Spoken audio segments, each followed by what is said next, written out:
Lição 1. 5 de outubro de 2025. O homem, corpo, alma e espírito. Texto áureo. E o mesmo Deus de paz vos santifique em tudo, e todo o vosso espírito, e alma, e corpo sejam plenamente conservados irrepreensíveis para a vinda de nosso Senhor Jesus Cristo. 1 Tessalonicenses, capítulo 5, versículo 23. Verdade prática. Deus nos fez corpo, alma e espírito para glorificá-lo eternamente com todo o nosso ser. Leitura diária. Gênesis, capítulo 1, versículos 26 a 28, capítulo 2, versículos 7, 18, 21 a 23. Gênesis, capítulo 1. E disse Deus: façamos o homem à nossa imagem, conforme a nossa semelhança, e domine sobre os peixes do mar, e sobre as aves dos céus, e sobre o gado, e sobre toda a terra, e sobre todo o réptil que se move sobre a terra. E criou Deus o homem à sua imagem, a imagem de Deus o criou, macho e fêmea os criou.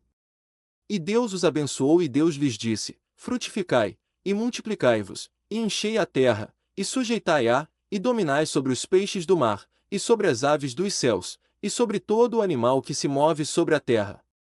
Gênesis, capítulo 2. E formou o Senhor Deus o homem do pó da terra e soprou em seus narizes o fôlego da vida, e o homem foi feito alma vivente.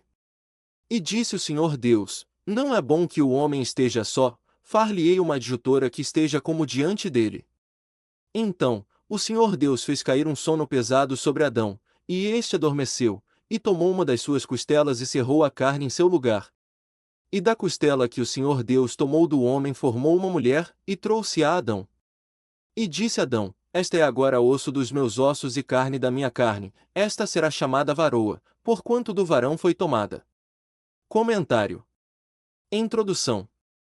Deus criou o homem de forma especial, com um propósito especial, conforme Gênesis, capítulo 1, versículos 27 e 28, como um ato de coroamento de sua criação. E fez isso de maneira sublime e distinta em relação a todos os demais seres viventes. Muito além da expressão produz a terra, a partir da qual foram criados os animais, conforme Gênesis, capítulo 1, versículo 24, o homem é resultado de uma ação divina, pessoal e plural, conforme Gênesis, capítulo 1, versículo 26. Sua formação é constituída de uma modelagem sobrenatural, do pó da terra, e pelo sopro de Deus em seus narizes, conforme Gênesis, capítulo 2, versículo 7. Neste trimestre, estudaremos essa solene, maravilhosa e exclusiva criação, bem como a importância de uma vida equilibrada e saudável no espírito, na alma e no corpo, sob a perspectiva cristã. Abordaremos a queda e a redenção, firmados na esperança de nosso completo, iminente e eterno retorno ao Criador, conforme 1 Tessalonicenses, capítulo 4, versículos 15 a 17. Palavra-chave. Tricotomia. Ponto 1. A tricotomia humana. Tópico 1. Doutrina e teologia. A doutrina do homem está fundamentada em toda a Escritura, numa revelação suficiente para demonstrar quem é o homem, como foi criado e com que propósito, conforme Gênesis, capítulo 1, versículos 26 a 29, capítulo 2, versículo 15, Salmos, capítulo 8, versículos 3 a 9, Efésios, capítulo 1, versículos 3 a 6. No campo da teologia sistemática, ela é conhecida como antropologia bíblica, que estuda o homem desde sua origem, constituição e existência, considerando o período anterior à queda, o pecado original e suas consequências, o plano redentor e a eternidade. Relaciona-se com todas as outras grandes doutrinas da Bíblia e responde às intrigantes e milenares perguntas: quem é o homem? De onde veio? Para onde vai? Em um tempo de tanta psicologização da fé e intensa busca de respostas para os problemas humanos em concepções não cristãs, um piedoso e profundo estudo das Escrituras é cada vez mais necessário e urgente, a fim de desfazer toda e qualquer dúvida existencial e gerar uma fé bíblica genuína, sadia e equilibrada, conforme 1 Coríntios, capítulo 2, versículos 1 a 16, 2 Timóteo, capítulo 3, versículos 16 e 17, Hebreus, capítulo 4, versículo 12. Tópico 2. A tríplice natureza. A teologia utiliza o termo tricotomia para tratar da tríplice constituição do ser humano: o corpo, a alma e o espírito. Essas três substâncias, ou componentes do homem, são descritas tanto no Antigo quanto no Novo Testamento, conforme Deuteronômio, capítulo 4, versículo 9, Salmos, capítulo 42, versículo 11, Salmos, capítulo 139, versículo 16, Daniel, capítulo 7, versículo 15, Zacarias, capítulo 12, versículo 1, Mateus, capítulo 10, versículo 28, Lucas, capítulo 1, versículos 46 e 47, 1 Coríntios, capítulo 14, versículos 14 e 15. O próprio Jesus Cristo, o Filho de Deus encarnado, plenamente homem e plenamente Deus, possuía essa constituição, conforme Lucas, capítulo 24, versículo 39, João, capítulo 12, versículo 27, Lucas, capítulo 23, versículo 46. A primeira divisão, as partes material e imaterial, é explicitamente apresentada no ato de formação do homem. E formou o Senhor Deus o homem do pó da terra e soprou em seus narizes o fôlego da vida, e o homem foi feito alma vivente. Gênesis, capítulo 2, versículo 7. Tópico 3. Físico e espiritual. O processo formativo usado pelo Criador, que é espírito, conforme João, capítulo 4, versículo 24, foi constituído de uma combinação única: o elemento físico, pó da terra, com o elemento espiritual, o sopro divino, tornando o homem um ser vivente diferente de todos os demais.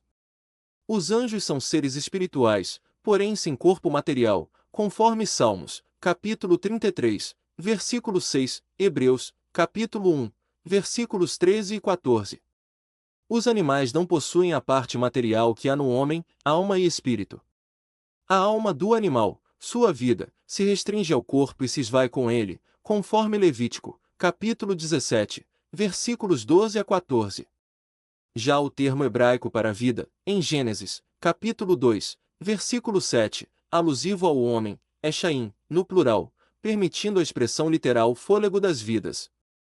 Isso pode significar que, em um único substantivo, o texto sagrado esteja aludindo implicitamente à vida do espírito humano, da alma humana e do corpo humano. Ampliando o conhecimento. O homem é um ser tríplice.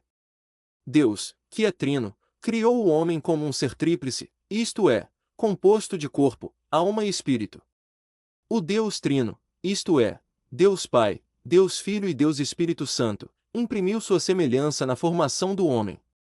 Também Jesus, quando se fez homem, recebeu um corpo, conforme Hebreus, capítulo 10, versículo 5, uma alma, conforme Mateus, capítulo 26, versículo 38, e um espírito, conforme Lucas, capítulo 23, versículo 46. A Bíblia fala muito dessas três partes do homem, conforme 1 Tessalonicenses, capítulo 5, versículo 23. Amplie mais o seu conhecimento, lendo a obra Teologia Sistemática, de Eurico Bergsen, editada pela CPAD. Ponto 2. A distinção entre alma e espírito. Tópico 1. A alma. Do hebraico nefesh e do grego psiché, alma é uma das muitas palavras polissêmicas da Bíblia, possui vários significados. Aparece 755 vezes somente no Antigo Testamento. Seu primeiro sentido é ser vivo. Como em Gênesis, capítulo 1, versículo 20, alma vivente.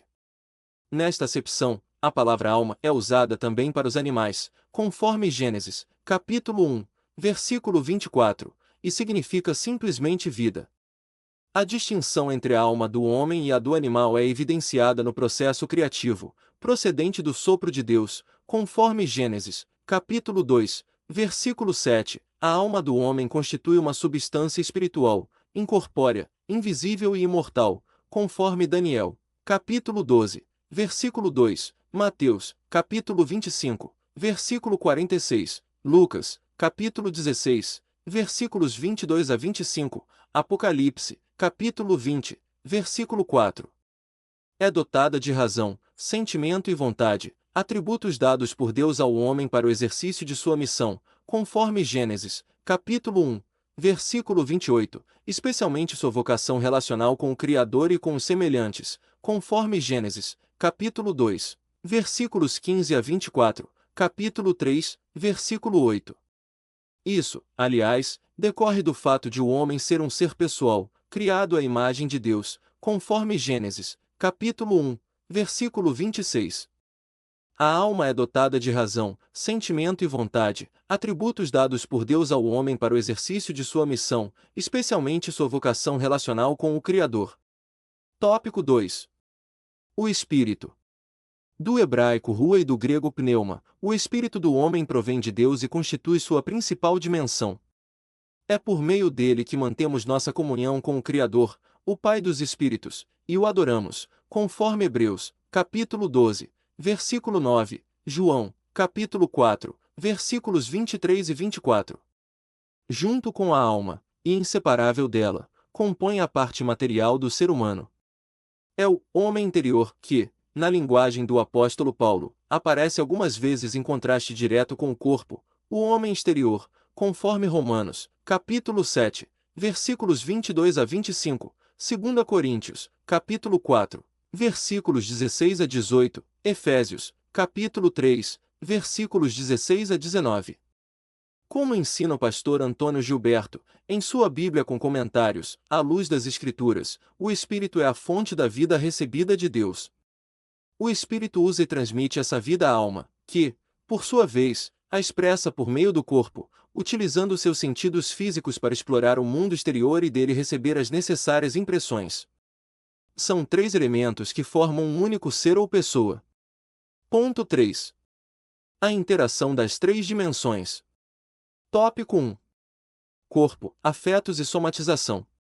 O corpo, do grego soma, é a parte material do ser humano, por meio da qual comumente manifestamos os atributos da alma e do espírito.